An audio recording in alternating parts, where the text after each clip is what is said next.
thank you to my fellow governors. Half of America now is standing against the Biden administration, also more than a majority of all the attorneys general across the country. Biden is not taking on Texas. Biden is taking on the United States of America. Have you done everything you can do with executive authority, or is there more you could do absent legislation? Done all I can do. Just give me the power. I've asked for the very day I got in office. Give me the border patrol. Give me the people. Give me the people, the judges. Give me the people who can stop this and make it work. And now Joe Biden's being encouraged to federalize your National Guard, your state guard. What happens if he tries that? Because he did have a deadline of Friday. He hasn't done anything, as usual, but what if that happens? If he tries to do that, first of all, as you know, this is the number one issue in America. Americans want a secure border. If Joe Biden federalizes our National Guard, that would be the biggest political blunder that he could make. And that's why I think he will not do it. That said, of course, I am prepared in the event that they do make such a blunder to make sure that Texas will be able to continue to secure our border. A convoy is on its way to the Texas border. It's being called the Take Our Border Back convoy, and it will pass through Austin on its way to Eagle Pass on Thursday. Our Ryan Chandler tells us what to expect.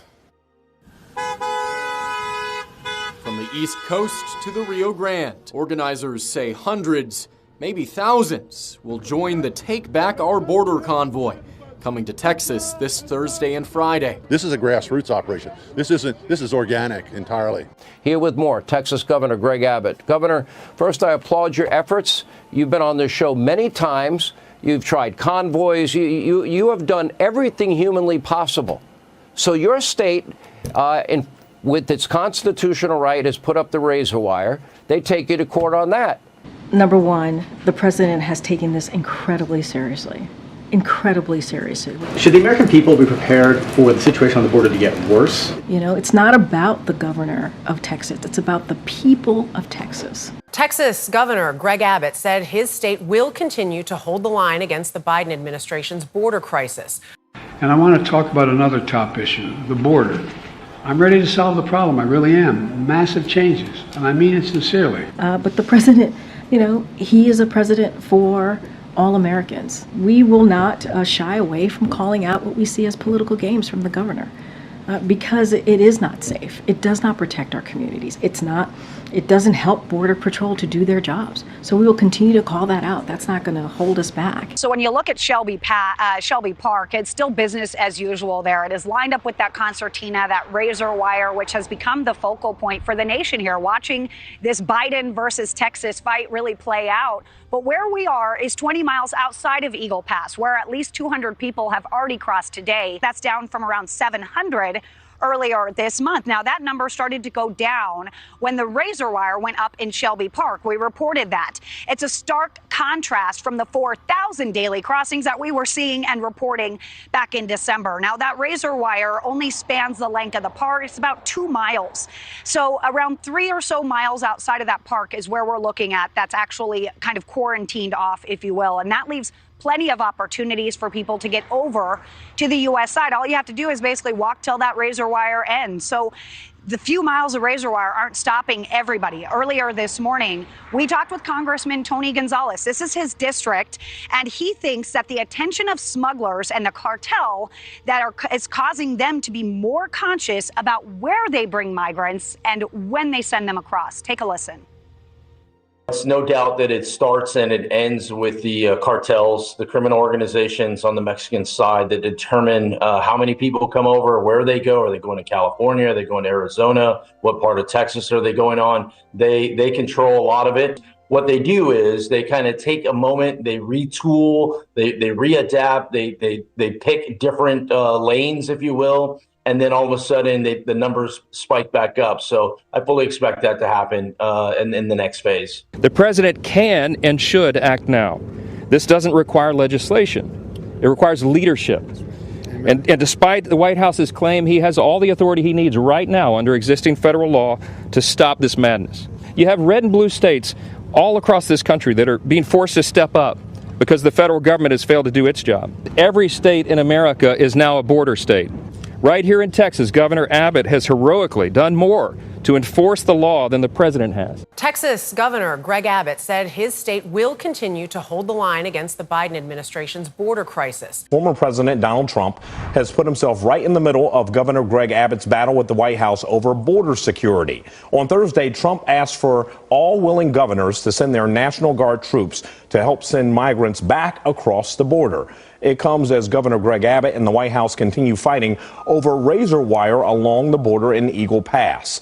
The Supreme Court has ordered the wire's removal, but Texas troops are still putting it up. Governor Abbott is standing firm against the Supreme Court ruling, criticizing President Joe Biden for not enforcing immigration law. Almost all of the Republican governors are rallying behind Abbott in his border showdown. 25 Republican governors signed a letter supporting Abbott and affirming that the state has the constitutional right to defend itself, including adding more razor wire along the Rio Grande to secure the border.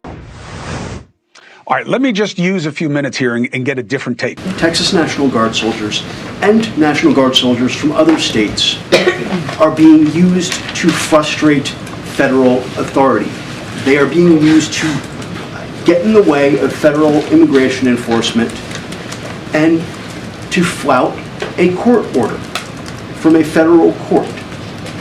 At what point does the president step in and say, enough of that, these are American soldiers, I am federalizing the National Guard and ordering them to let the Border Patrol do their jobs because they took an oath to the Constitution and I am their commander-in-chief. When does enough become enough? So I'll say this, I'm not going to speculate on any actions the president could use. I'm just not. I'm just not going to do that. It is very clear, and I would remind everyone that the circumstances under which the federal government can mobilize a state's National Guard are outlined in the law, right? So that I'll leave that there, but I'm just not going to get into speculations on any actions the president's going to take at this time. Number one, the president has taken this incredibly seriously. Incredibly seriously. When you have a president for their first legislative action is to deal with immigration and put forth a comprehensive plan to Congress, because that's the way you're going to actually deal with this issue. 3 years ago, Andrew, and no action has been taken by Congress. DHS has taken action, DOJ has taken action. That's a president that's taking it really seriously. I can't speak to DOJ actions, obviously, but those things are being taken very seriously. Because Border Patrol agents need to get to the area to do their jobs, to enforce the law. So if you think about it, you're asking about our legal authority.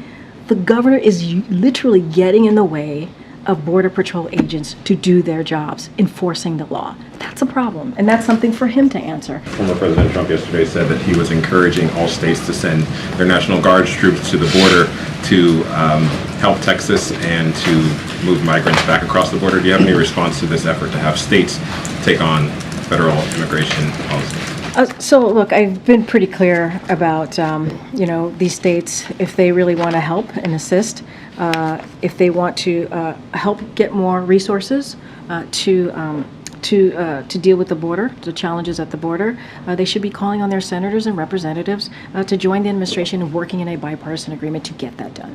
That's our message.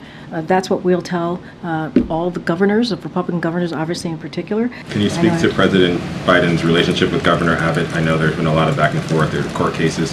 How is that relationship? Well, they've had opportunities to meet a couple of times. The president has been in Texas. You've seen it for yourselves, how they have engaged with one another.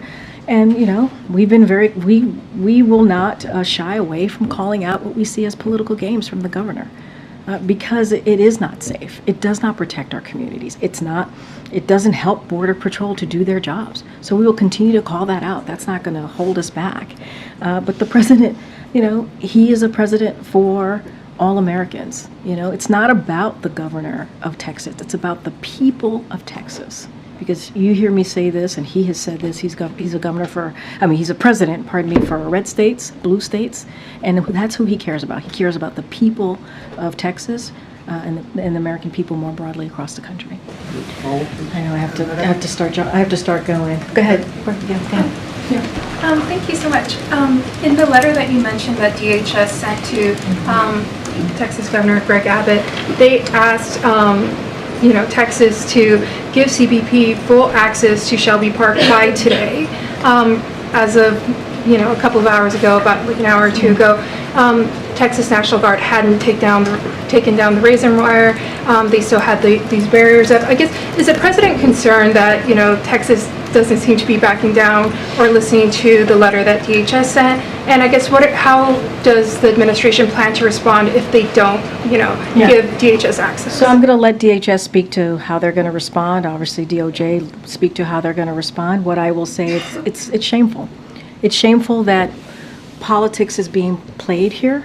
Political stunts are being done here as we're trying to deal with an issue that Americans really care about, right? And all we are asking for is Border Patrol to have access to an area so that they can enforce the law. That's what they're trying to do. They're trying to actually do their job to enforce the law. That's what Border Patrol agents are meant to do, and that's what they're trying to do. And you have politics being played, and you have a governor getting in the way of that. And so it is shameful that we continue to see these political stunts and we continue to see these political games. It is not safe. It does not help solve the problem. It does not help solve the issue. All right, and I have to wrap it up. Go ahead, Brian. Thanks a lot, Kareem. I had a question on the border. With the president's emergency ask, he's asked Congress to for more money to hire more Border Patrol agents, to hire more officers to vet people who want to come in to make sure they have legitimate claims. Should the American people be prepared for the situation on the border to get worse if that money is not approved? So look, I'm not going to get into, read the future and how things are going to turn out. What I can speak to is what we're trying to do right now to deal with the challenges, to deal with the broken system, the immigration system. That's what I can speak to. What I can speak to is what the president has asked for. You just laid out. He asked for more border agents, obviously. He's asked for 2,000 to hire 2,000 more border agents and law enforcement officers, install new drug detection and technology to stop fentanyl from coming into the country, going into communities, hire more immigration judges and asylum officers. That's what was in his plan. That's what he's asked for. That's what he wants to see. Now we're having a very important conversation with the Senate Republicans and Democrats. We appreciate that. We think Congress must act. They need to act. And that's how we're going to deal with this issue. If you think about it this way, too, more than 3 years ago, the president on his first day put forward a comprehensive immigration legislation and put it forward to Congress. If Congress had taken action 3 years ago, they had taken action, worked towards that, we wouldn't be where we are today. We just wouldn't. But now we're having these conversations, and hopefully we can get to a bipartisan agreement. Guys, I got to go to a meeting with the president.